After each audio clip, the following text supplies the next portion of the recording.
So for the egg fly make-off, I decided to use a piece of cabbage because I have a lot of food in my house and not a lot of tools. We recently moved, so we always have a bunch of food. But this cabbage was starting to go bad, so I made sure to use it for this because I think it's very densely packed.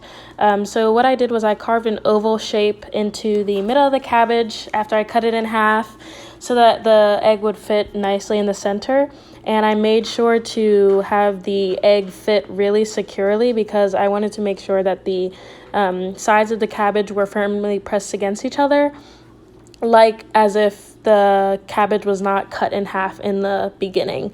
So I did a lot of measuring it out, making sure that the halves were firmly pressed against each other, as you can see, but just continuing to make sure that the egg fit really well. And once I finally did, I got some saran wrap because I wanted to use the saran wrap to make sure it was really nicely enveloped, just like the cabbage would have been if I had not cut into it. So I really firmly pressed the cabbage sides against each other, and it was kind of difficult. So I had to eventually take the saran wrap off of the roll, but I finally got it, and I would press on it and it would be nice.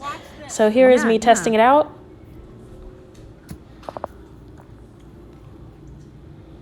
I can't run, obviously.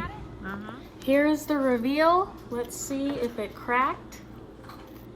And here I'm just cutting into it. Yes, it is the same cabbage. I only had one.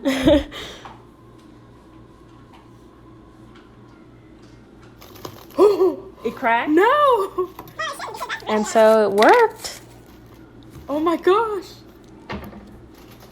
Okay, so the cabbage did not crack, and to prove that, ew! Thank you.